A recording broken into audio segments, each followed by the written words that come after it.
హోలీ అంటే బయట కట్టెలు కాల్చడం కాదు. అది మన లోపల ఏదో ఒక చెడు లక్షణం కాలిపోవాల్సిన రోజు. ప్రహ్లాదుడి కథ మనందరికీ తెలుసు. కాని ఆ కథ నిజంగా మన జీవితం గురించే అన్న విషయం తెలుసా? ఈ రోజులో హోలిక ఎవరో కాదు, నీ లోపల ఉన్న ఒక దుష్ట శక్తి.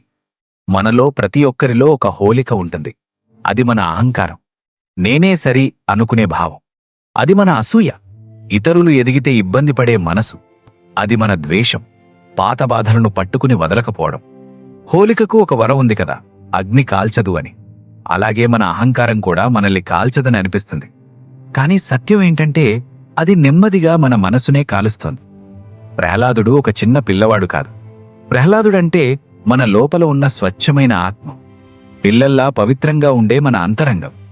జీవితంలో ఎన్నో సమస్యలొచ్చినా లోపల ఒక చిన్న గొంతు చెబుతుంది, నిజం వైపు నిలబడు అని. అదే ప్రహ్లాదుడు. హిరణ్యకశిపుడంటే ఎవరు? అది మన అహం, మన గర్వం, మన ఈగో. నేను తప్ప ఎవ్వరూ సరైనవారు కాదు అనే భావం.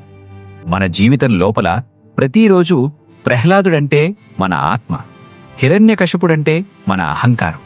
వీళ్ళిద్దరూ మనలో ఎప్పుడూ యుద్ధం చేస్తూనే ఉంటారు.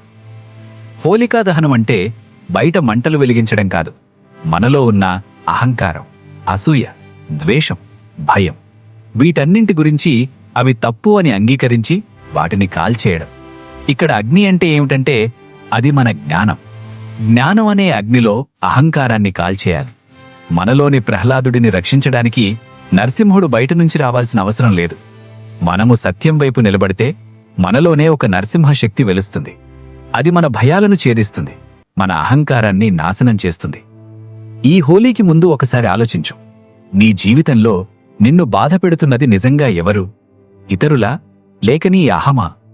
హోలికా దహనం అంటే మనస్సులోని చెడు లక్షణాలను కాల్చడం. రంగులు ఆడే ముందు మన హృదయాన్ని శుభ్రం చేసుకుందాం. ఈ హోలీకి నువ్వు ఏ హోలికని కాల్చబోతున్నావు? కామెంట్లో చెప్పు.